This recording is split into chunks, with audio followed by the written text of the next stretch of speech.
Assalamualaikum, nama saya Haris. Kami daripada kumpulan 1 PQI 60011 akan menemubual 3 orang guru berkenaan 4 fasa sejarah pendidikan di Malaysia. Assalamualaikum warahmatullahi wabarakatuh dan salam sejahtera. Saya memperkenalkan diri saya dulu.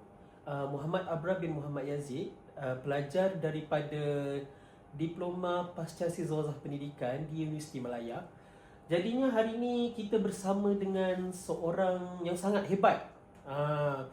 Dia sudah lama dalam bidang pendidikan ni. Sedikit sebanyak boleh menerangkan tentang diri puan, latar belakang pendidikan serta sudah berapa lama puan berkhidmat dalam bidang pendidikan ni. Okey, tanpa buang masa, silakan Ustazah. Saya Roida binti Ismail. Terima kasih ya kerana sudi. Dan saya pun bersyukur kerana ada, kalau saya pencen nanti ada pelapis-pelapis insan generasi yang akan datang akan menggantikan kami. Sebenarnya saya ni lama dah dalam bidang pendidikan, lebih kurang 26 tahun. Terima kasih Ustazah. Jadinya tanpa melengahkan masa, kita pergi soalan yang pertama. Baiklah, soalan yang pertama adalah berdasarkan pengalaman Ustazah dalam bidang pendidikan, apakah silibus pengajaran, strategi pengajaran dan pemudah cara serta kelayakan guru pada pendidikan awal di Tanah Melayu di mana abad 15 hingga abad ke awal 19? Silakan Ustazah untuk menjawab soalan. Okay, untuk kita tahu ya, zaman dahulu saya rasa saya pun belajar ketika itu.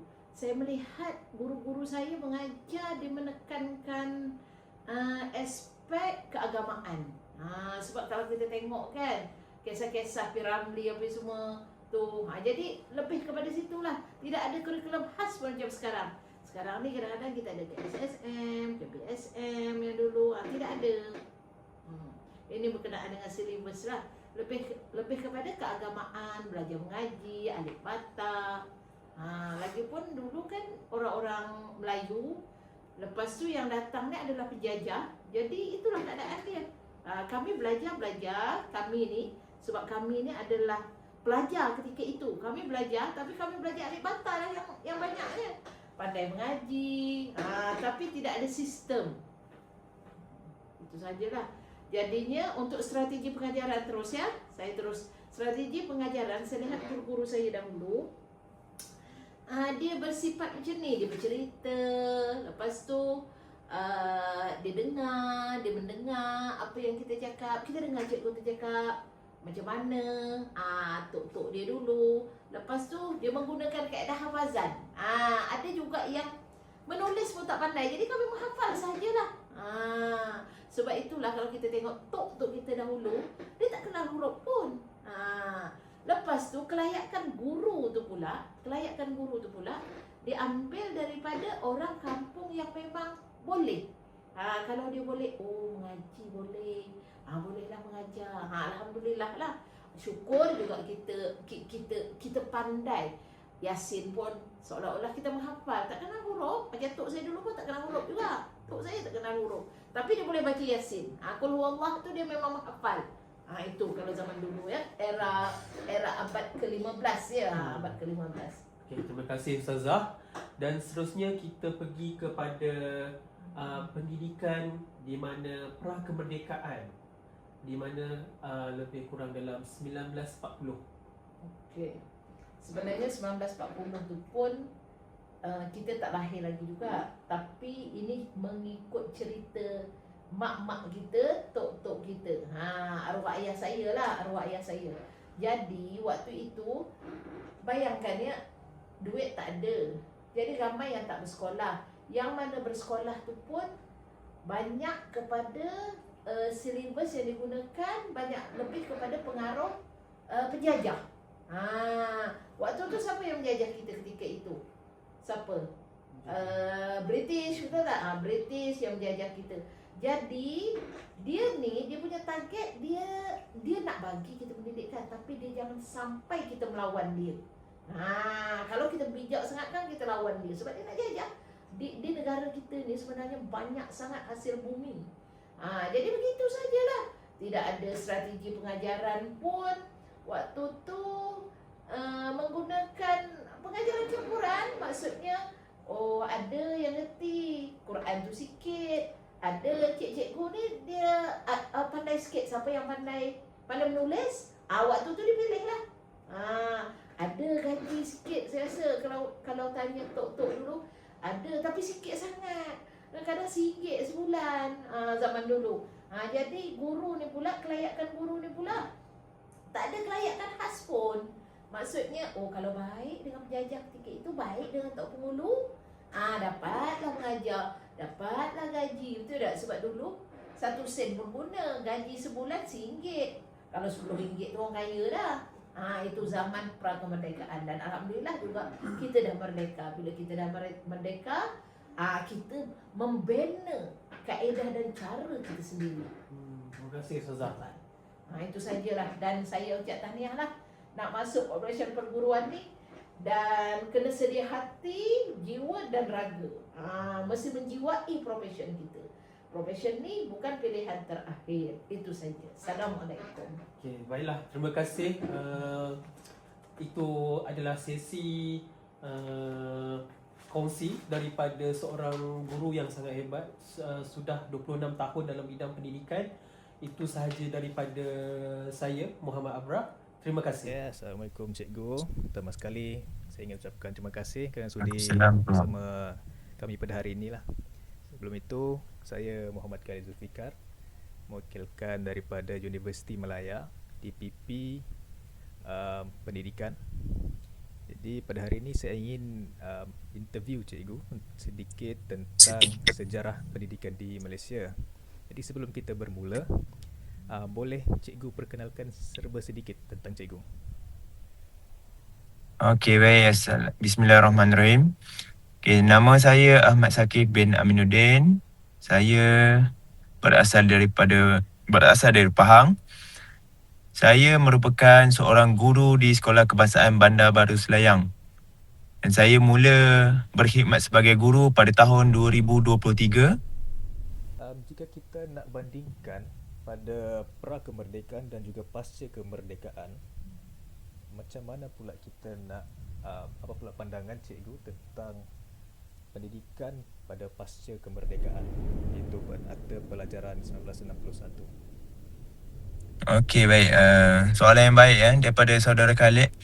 Okey, untuk silibus pengajaran pada tahun bermula 1961, kerajaan telah, terutamanya kita perlu faham sewaktu itu adanya satu laporan yang dipanggil sebagai laporan Abdul Rahman Talib.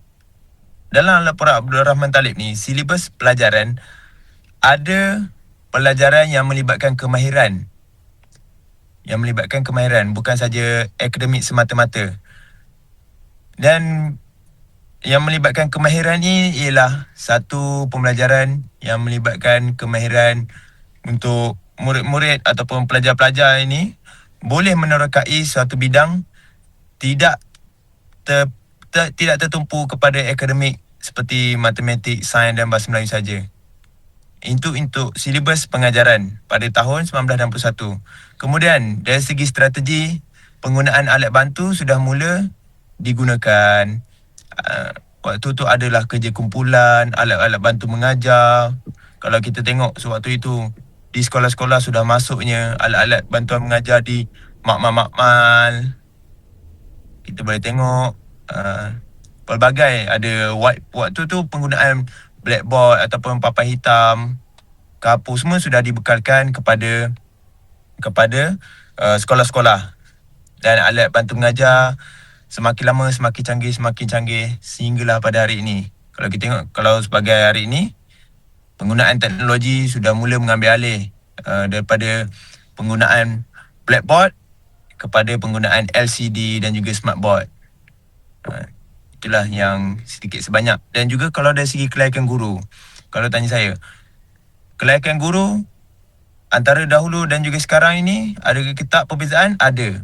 Kelayakan guru sekarang, minimum guru untuk kita berkhidmat sebagai seorang guru, sekarang ini kita perlu ada ijazah. Untuk diploma tidak boleh kita tidak akan diserap untuk menjadi seorang guru. Sekurang-kurangnya mesti mempunyai ijazah. Baik, terima kasih cikgu atas pandangan dan ilmu yang sudi dikongsi. Jadi sebelum saya mengakhiri sesi interview pada hari ini, saya ingin mengucapkan ribuan terima kasih lah sebab sudi meluangkan masa dan berkongsi ilmu yang bermanfaat. Saya berharap cikgu sentiasa maju jaya dan dapat mendidik anak-anak murid yang cemerlang. Jadi dengan itu saya mengakhiri sesi interview pada hari ini. Jadi terima kasih. Assalamualaikum dan selamat malam lah sebab ni malam kan. Sebelum kita nak mulakan interview ni, saya nak perkenalkan diri saya dululah. Okey, nama saya Muhammad Yusyad Hafiz bin Muhammad Jamil dan saya merupakan pelajar Universiti Malaya yang mengambil bidang dalam Diploma Pasca Siswa Pendidikan Pengkhususan Matematik. Sebelum kita nak mulakan sesi temu bual ni, boleh tak cikgu memperkenalkan diri cikgu dulu, nama, sekarang berkhidmat dekat mana dengan tempoh berkhidmat kat tempat sekarang. Okey, Waalaikumsalam warahmatullahi taala wabarakatuh. Jadi nama cikgu ialah Haifah Rabiah binti Muhammad Hasani. Saya sekarang berkhidmat di SJK Silicon yang terletak di Batu Pahat, Johor. Saya dah berkhidmat setahun 3 bulan lah. Masuk bulan ni dah setahun 3 bulan. Sekolah SKM, Sekolah Kurang Murid. Sekolah kurang murid. Okey. Mm-mm. Untuk fasa keempat iaitu fasa pendidikan kini ataupun abad ke-21. So yang ni pun saya nak ni lah, panggil apa, nak cubalah nak betul-betul nak memahami pandangan cikgu lah sebab saya ni pun bakal cikgu kan. So saya nak dengar pandangan cikgu yang dah setahun lebih dah menjadi cikgu. Okey, silakan cikgu. Baik, pengalaman tu sikit sangat setahun lebih tapi saya bagi apa yang saya dapat lah. Okey, untuk fasa keempat iaitu abad ke-21 kan, orang cakap pendidikan kini yang kita gunakan dulu era globalisasi. Inilah dia. Kita dah duduk di alam fana di era globalisasi dah pun. Yang kita tulis dalam karangan kita dulu. Jadi daripada silibus sekarang ni kita boleh tengok roughly lah. Silibus ni dia tekankan kemahiran kritikal iaitu KBAT, kemahiran berfikir aras tinggi. HOTS, high order thinking skills. Lepas tu dan dia nak kreatif. Dia tak nak budak ni pandai je tapi tak kreatif langsung. Orang cakap lah, dia tak olah langsung. Tak nak, kita nak ada kreativiti dalam berfikir. Okay, di luar, out of box kan, di luar kotak. Serta dia nak kebolehan murid tu sesuaikan diri dengan globalisasi. Murid mesti sesuaikan diri. Bukannya cakap belajar je. Kau suruh dia berdiri membaca je. Tak ada intonasi, tak ada sebutan yang jelas. Kita tak nak. Kita nak murid yang outstanding, outspoken. Okey. Seterusnya, kalau daripada strategi PDPC pula, kita tengok berpusatkan murid ni memang banyaklah, tak dinafikan. Strategi abad ke-21 saja dah berlambak. Saya rasa lebih 10. Kita ada gallery walk, 2 stay 1, 3 stay 1 stay. Kita ada banyak aktiviti PDP yang apa tujuan dia? Objektif dia nak murid yang menjadi pusat PDP. Berpusatkan murid. Kita bagi bahan, kita bagi info, kita bagi input, murid yang jalan, murid cari info, murid ajar kawan, murid bentang. Jadi inilah kita tengok, kita sekarang ni nak kemenjadian murid. Kita nak mereka yang pergi ke depan, bukan pasif di tempat duduk. Okey, seterusnya guru ni sebagai pemudah cara dan penyampai semata-mata. Sampaikan teori, pemudah cara. Cikgu sediakan bahan, berikan info. Tapi murid sebagai pusat PDP dia. Dia yang akan cari info yang lebih lanjut dan fahamkan diri dan kawan-kawan. Cikgu pula akan sahkan betul tak pemahaman tu. Dan kita boleh nilai daripada segi penilaian lah. Okey, seterusnya untuk kelaikan guru pula, guru kini bukan sahaja berkelaikan akademik tapi juga harus kreatif dan cekap teknologi untuk menghadapi cabaran abad ke-21. Jadi first of all mestilah akademik lah, dia memang pandai akademik. Yang kedua, dia nak cekap daripada segi kreativiti dan teknologi. Sekarang ni AI dah kejar kita sangat laju. Cikgu nak buat montage, tekan ChatGPT, tekan apa, Gemini ke apa, dah siap montage yang sangat gempak. Kan, simple but nice. Tapi kita takkan nak kalah dengan ChatGPT. Sekarang kau bagi karangan, budak hantar karangan yang sangat baik, ChatGPT. Jadi cikgu dah tak boleh kalah dengan teknologi, cikgu pun kena ke depan. Kita buat ChatGPT, kita buat teknologi sebagai kawan baik. Macam mana aku nak guna ChatGPT buat alat PDP, C ataupun BBM yang sangat best supaya budak menarik. Dan kita pun nak guide kawan-kawan kita, murid-murid kita dan kawan-kawan kerja iaitu guru lain untuk sama-sama guna ChatGPT dengan cara yang betul.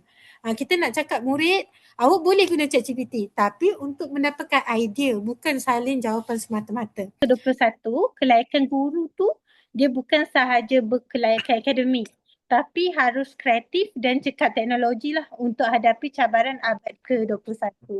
Jadi akademik sangat penting. Dia nak tengoklah 5A ke atas kalau untuk institut IPG.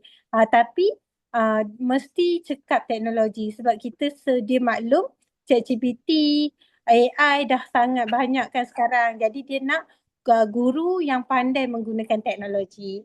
Jadi itu saja daripada saya untuk 4 fasa ni. Saya rasa perkembangan pendidikan ialah semakin baiklah dan harap pada masa akan datang akan lebih baik. Itu saja. Okey, terima kasih Cikgu Mentor. Sebagai penutup, hasil temuan awal ini menunjukkan bahawa sistem pendidikan di Malaysia telah banyak berubah daripada pendidikan awal yang menekankan agama, adab dan pembentukan sahsiah kepada sistem yang lebih tersusun. Lepas kemerdekaan dan seterusnya berkembang selari dengan keperluan pendidikan abad ke-21 yang menekankan teknologi, kreativiti dan kemahiran berfikir.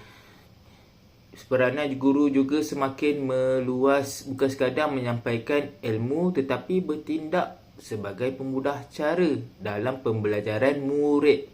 Diharapkan video ini dapat memberi manfaat kepada penonton dengan membantu memahami perjalanan dan perkembangan pendidikan negara serta menimbulkan kesedaran tentang kepentingan sistem pendidikan dalam membentuk generasi masa hadapan yang berilmu, berakhlak dan bersedia menghadapi cabaran global.